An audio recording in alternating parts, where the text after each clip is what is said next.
Hi there, fellow flippers and vintage lovers.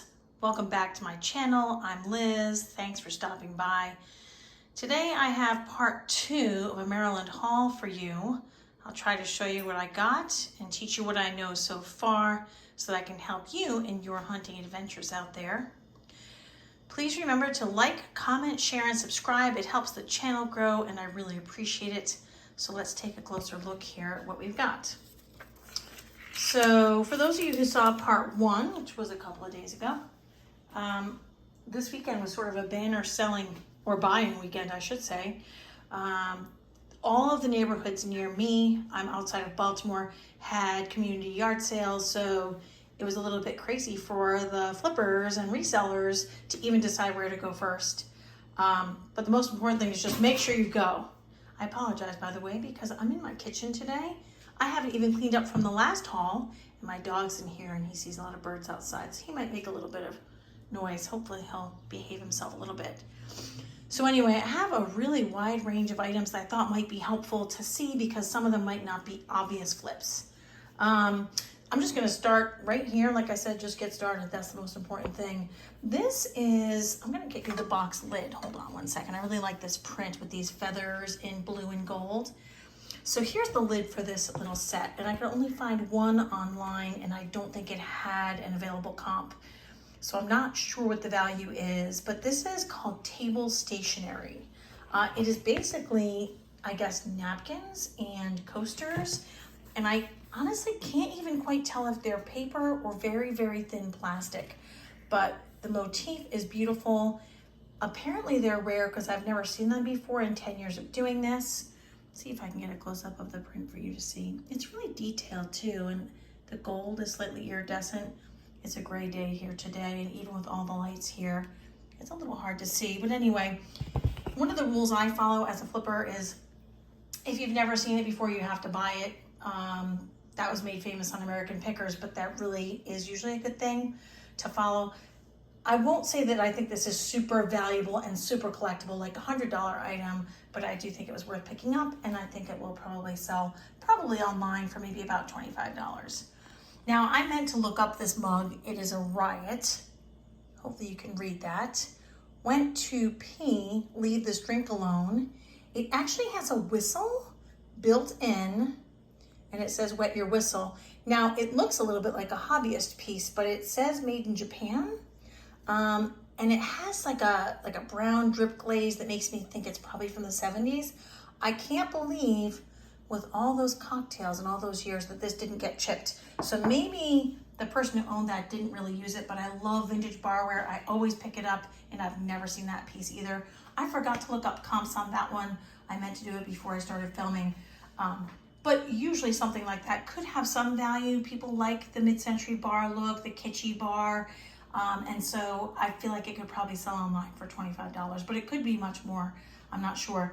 Speaking of vintage bar stuff, this little soft cooler with the name Schlitz on it, I picked this up as a might as well, but you know, I did comp this out, and some of these go for like $50. Now this is the smaller size, but even if it's $30, and I need to clean it up a little bit more, I feel like that's worth the purchase, because I don't think I paid more than $1 or $2 for that.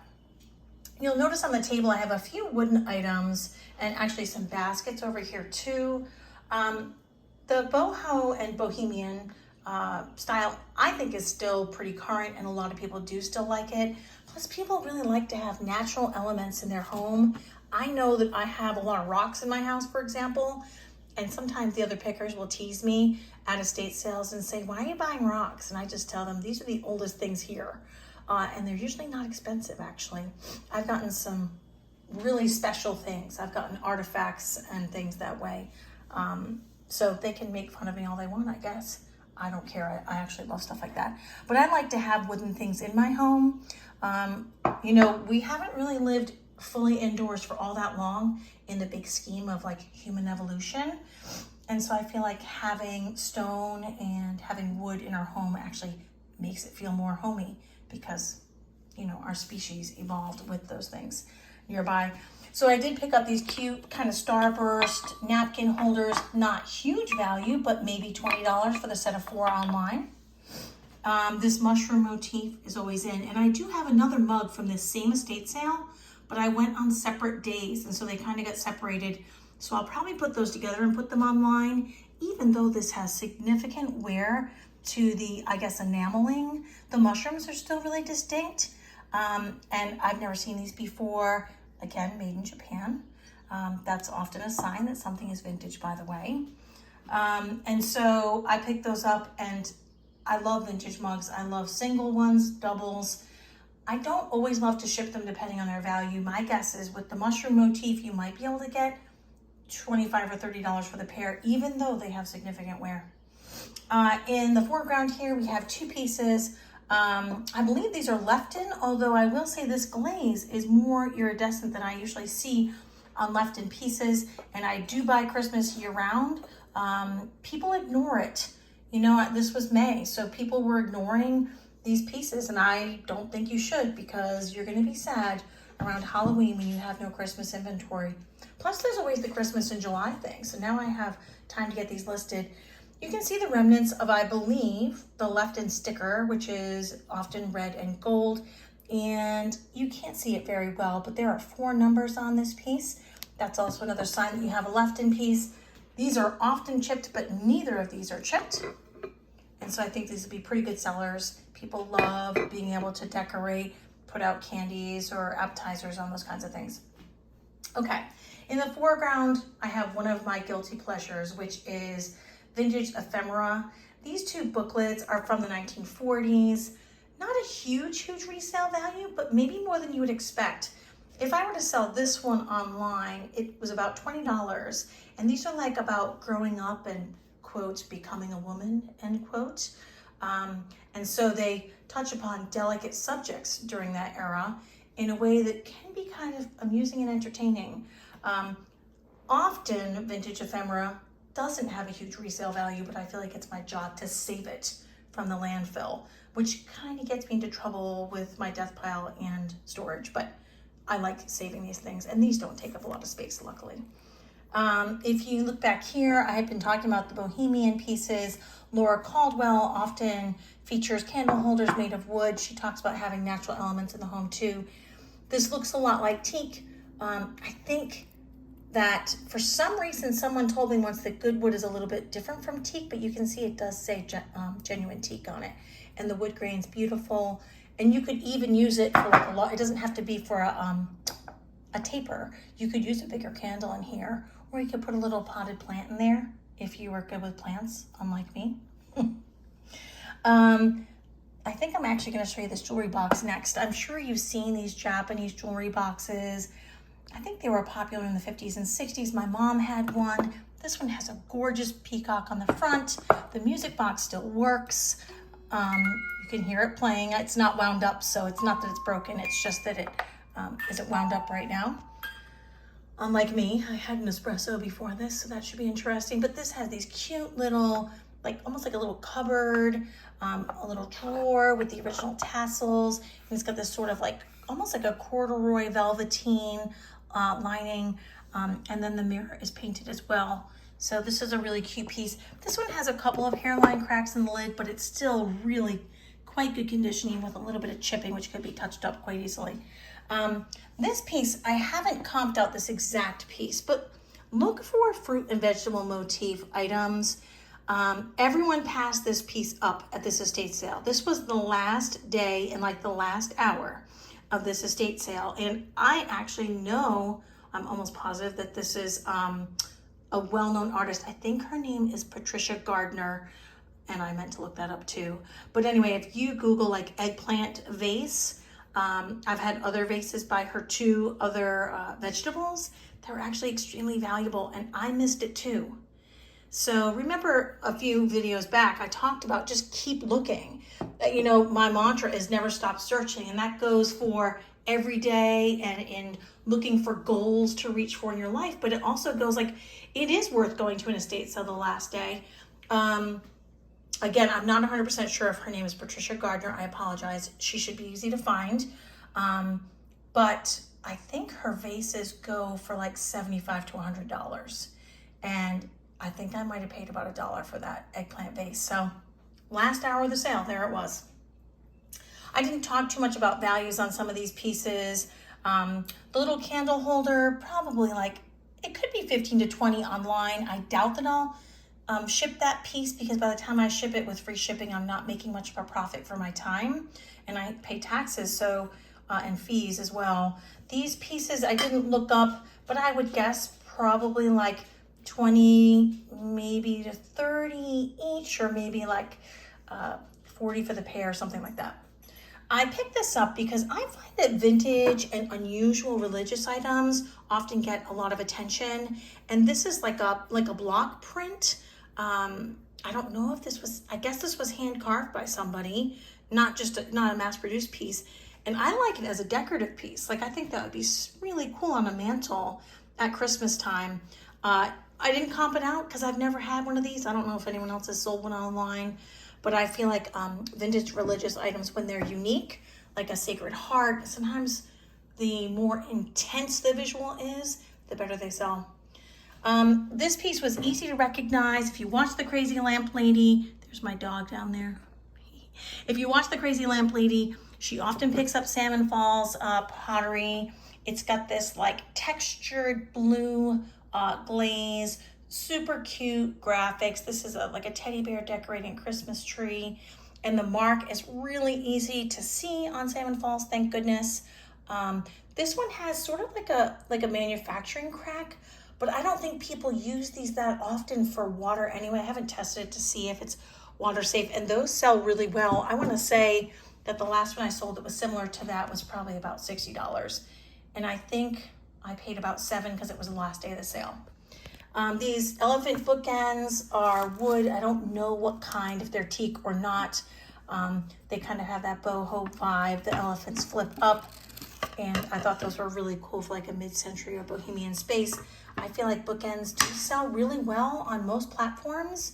People like them as decorative pieces, almost like art, even if they don't have a ton of books that they need to prop up. So I would guess that these might be about $50. Maybe not locally, but online could be a little bit more. I have a weakness for owls. I always pick up owls. This one is a little vintage, like votive holder lantern. He is so cute, and just that little perfect touch of creepy. And I think the one I saw online that was identical was $50, but I would guess that it'd be a little bit less than that. Although I've never seen this exact one before. I have seen owl lanterns before. Now, I included the Jean Nate, I guess it's probably Jean Nate if you pronounce it with a French accent, because people always overlook the bathroom at estate sales. And I think that's a mistake. You can often find vintage Band-Aid tins, cool like ephemera, and some of these vintage products go for really good money. I think that these bath bubbles were about $25 if I were to sell them online. I have a local friend who collects them. Hi there, Jody. So I promised her that I would trade her these because I know she collects this stuff. But if I wanted to sell it, I could, and I feel like you're not gonna have a bunch of flippers packed in that tiny bathroom, you know, fighting over the Jean Nate. So that's why they're in the video.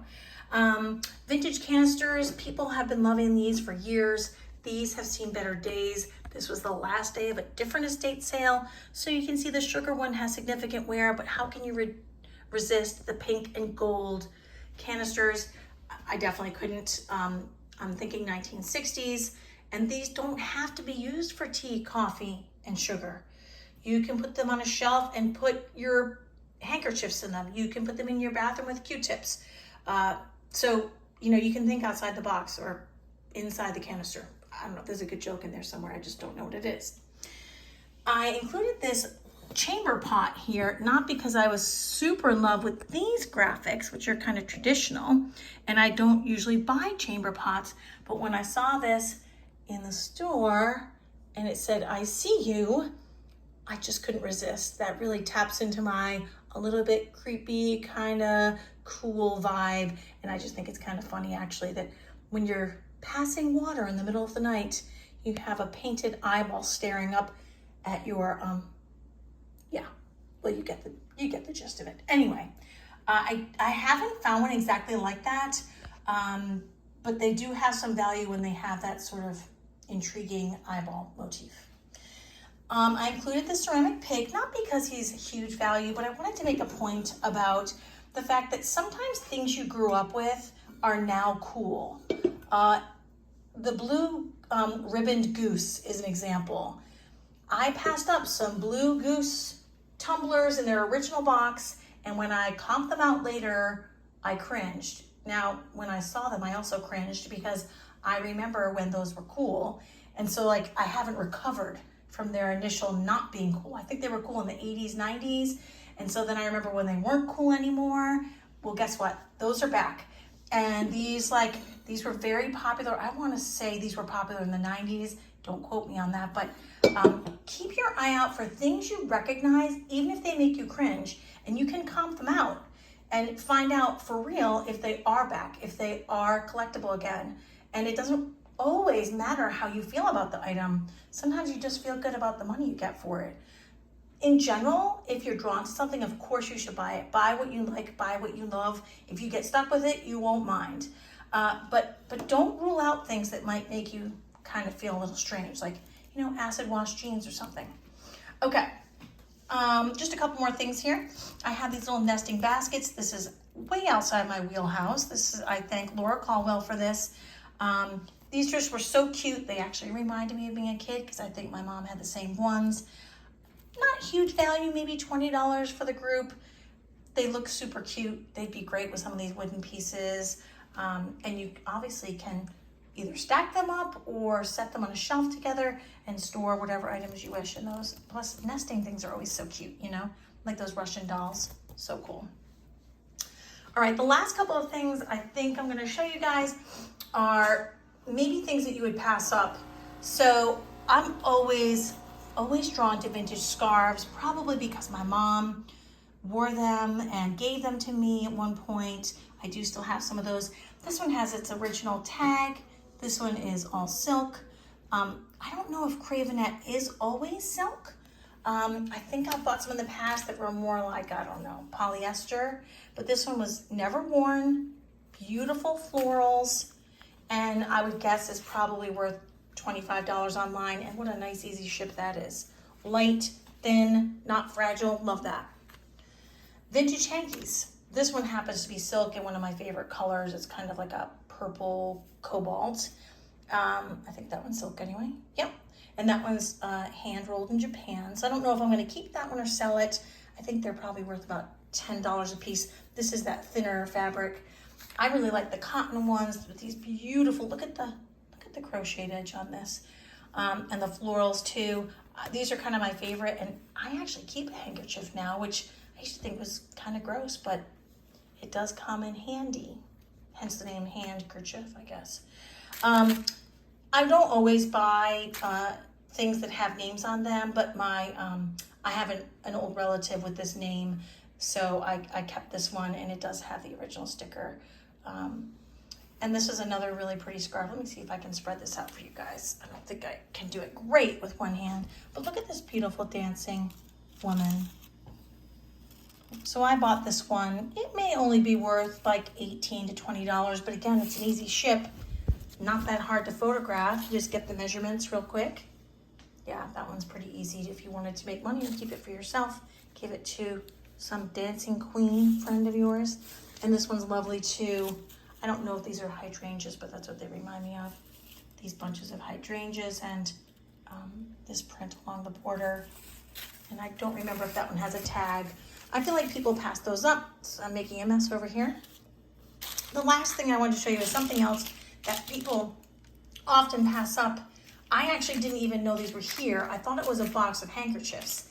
And when I opened it up, I saw that these were vintage stockings, hosiery. These have the name clearly marked on them. They don't have the seams, but look at these. Look at how sheer and beautiful these are.